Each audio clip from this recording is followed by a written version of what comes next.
করার কথা ছিল, কিন্তু আজ রাত ৩টা থেকে ৪টার মধ্যে দুর্বৃত্তদের দেওয়া আগুনে এভাবেই পুড়ে ছাই হয়ে যায় আলিয়া মাদ্রাসার অস্থায়ী যে আদালত রয়েছে সেই আদালত। এবং ফায়ার সার্ভিস এখানে আগুনের খবর পেয়ে তারা কিন্তু এই ঘটনাস্থলে আসেন 4:22 এবং তারপর তারা আগুন নিয়ন্ত্রণের কাজ করেন এবং পরবর্তীতে কিন্তু আগুন তারা নিয়ন্ত্রণে আনেন। তবে ফায়ার সার্ভিসের বক্তব্য, আগুন লাগার যে কারণ সেটা এখনো পর্যন্ত তারা জানতে পারেননি।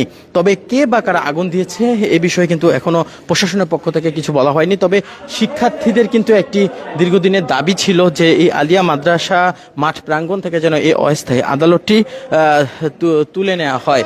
তবে শিক্ষার্থীদের এই আগুনের বিষয়ে তারা যেমনটা সকালবেলা এই মাদ্রাসা মাঠে এসে তারা যেমনটা জানিয়েছিলেন যে তারা এই আগুনের বিষয়ে কিছু জানেন না, কে বা কারা আগুন দিয়েছে সে বিষয়ে তারা কিছু জানেন না।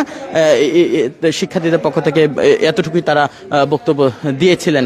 এবং আমরা দেখতে পাচ্ছি যে বিচারিক যে অস্থায়ী আদালতটি রয়েছে সেই আদালতের একেবারে পুরো যে অংশটি রয়েছে যেখানে মূল কার্য সম্পন্ন করা হয়, বিচারকের যে আসন থেকে শুরু করে হাজতখানা দেখতে পাচ্ছেন, এই যে হাজতখানাটি, সেখানে সব কিছু কিন্তু একেবারে দেয়াল থেকে শুরু করে সব কিছু আগুনে পুড়ে গিয়েছে। তবে কতটুকু ক্ষতি হয়েছে, কত টাকার ক্ষতি হয়েছে সে বিষয়ে কিন্তু এখনো ফায়ার সার্ভিসের পক্ষ থেকে বা প্রশাসনের পক্ষ থেকে জানানো হয়নি।